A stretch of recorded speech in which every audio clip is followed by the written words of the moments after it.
ജാതി പീഡനം എന്നത് ഗവർണർക്ക് ചിലപ്പോൾ നിസ്സാരമായിരിക്കും. എന്നാൽ കേരളത്തിന് അങ്ങനെയല്ല. ഉത്തരേന്ത്യൻ സംസ്ഥാനങ്ങളെ സംബന്ധിച്ച് കേരളം ബഹുദൂരം മുന്നിലാണ്. അതുകൊണ്ട് ജാതി പീഡനം എന്നൊക്കെ കേൾക്കുമ്പോൾ കേരളം ഞെട്ടി ഉണരുക തന്നെ ചെയ്യും. എന്നാൽ ഗവർണർക്ക് എല്ലാം നിസ്സാരമാണ്.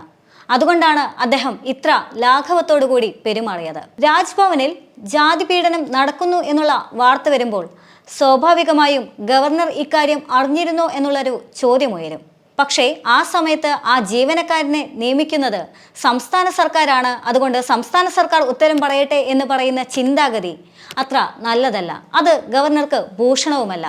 ഉത്തരവാദിത്വത്തിൽ നിന്നും ഒളിച്ചോടുന്നതിന് തുല്യമാണത്.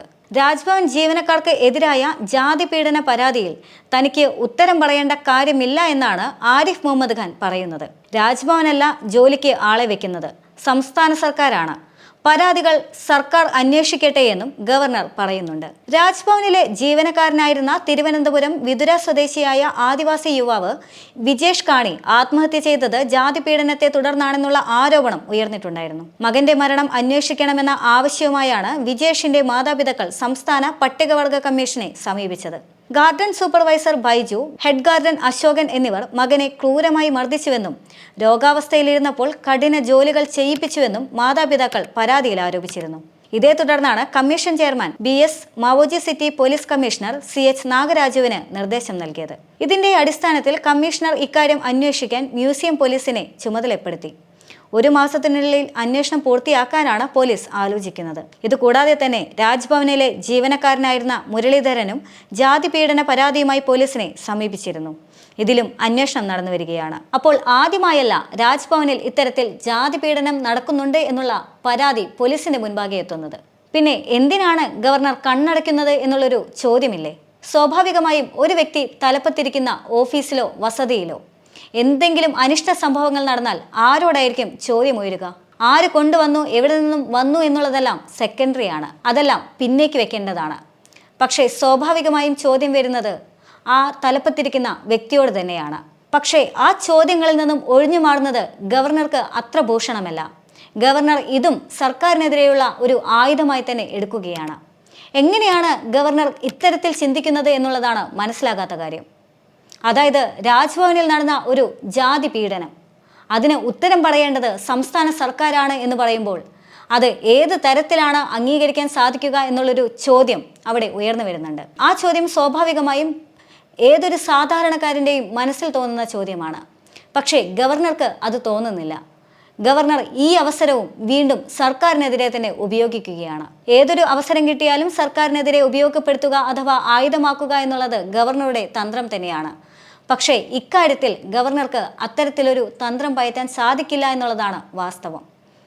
കേരളം ജാതി പീഡനം എന്നുള്ള പേരെല്ലാം മറന്നു തുടങ്ങിയിട്ട് കാലങ്ങളായി. ഇനി അഥവാ കേട്ട് കഴിഞ്ഞാൽ കേരളം അതിനെ വേണ്ട രീതിയിൽ തന്നെ പ്രതിരോധിക്കുകയും ചെയ്യും. ഈ സാഹചര്യത്തിൽ ഉത്തരേന്ത്യയിൽ നിന്നും മാറി അല്പം ഗവർണർ ചിന്തിക്കുന്നത് നന്നായിരിക്കും. കാരണം അങ്ങിപ്പോൾ നിൽക്കുന്നത് കേരളത്തിലാണ് എന്നുള്ളത് തന്നെ.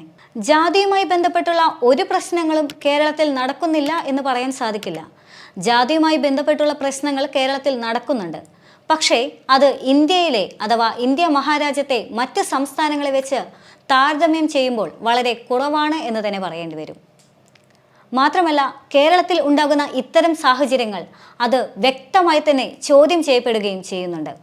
അതിന് ഇനിയിപ്പോൾ സംസ്ഥാന സർക്കാരോ അല്ലെങ്കിൽ ഭരണത്തിലിരിക്കുന്നവരോ മറുപടി പറഞ്ഞില്ലെങ്കിൽ പോലും ജനങ്ങൾ പോലും അല്ലെങ്കിൽ സാംസ്കാരിക സംഘടനയിലുള്ളവരോ പോലും വ്യക്തമായി തന്നെ പ്രതികരിക്കാറുണ്ട്. അതല്ലാതെ കേട്ട് മിണ്ടാതിരിക്കുന്ന പതിവ് കേരളത്തിനില്ല.